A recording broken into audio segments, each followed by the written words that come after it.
En otro asunto, el embajador de México ante las Naciones Unidas, Juan Ramón de la Fuente, dijo que México hace un llamado urgente al cese al fuego entre israelíes y palestinos. El embajador de la Fuente dice que observa con preocupación la escalada de violencia y por ello exige que el Consejo de Seguridad de la Organización de Naciones Unidas emita o se pronuncie ya al respecto.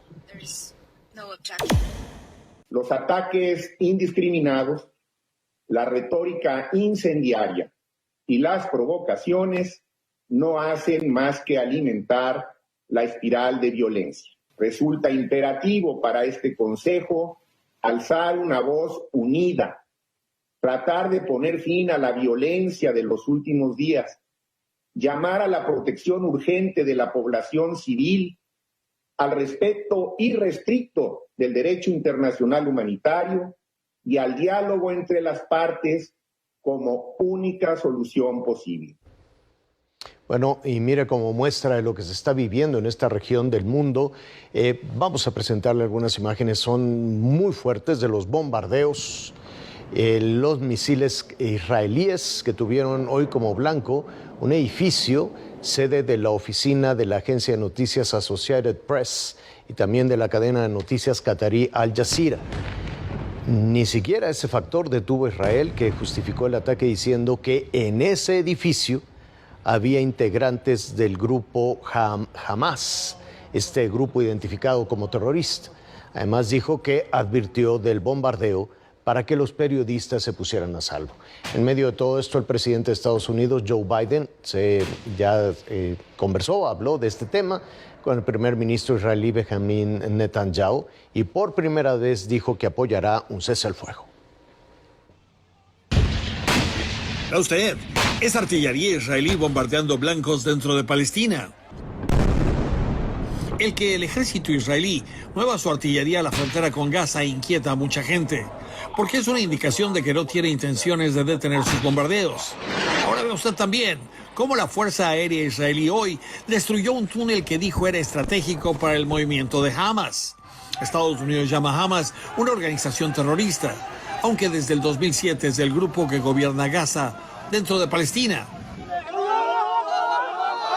Esta niña fue sacada de los escombros de lo que fue su casa en la ciudad de Gaza.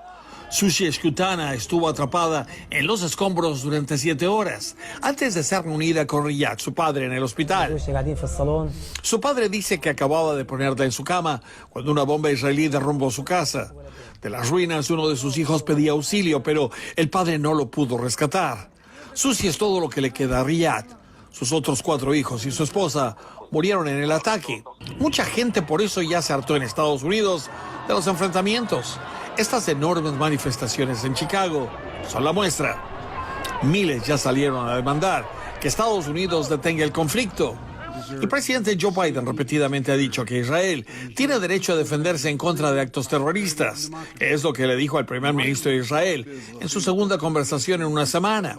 Pero los demócratas más influyentes le están exigiendo al presidente que tome acciones urgentes para detener el que haya más muertes de civiles en ambos lados.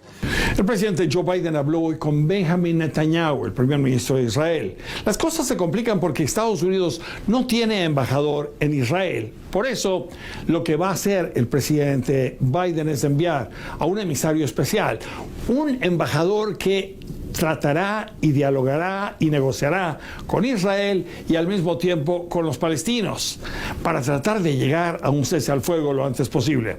Pero hasta hoy, hasta este momento, las hostilidades continúan y van a continuar. En Washington, Armando Guzmán, Azteca Noticias.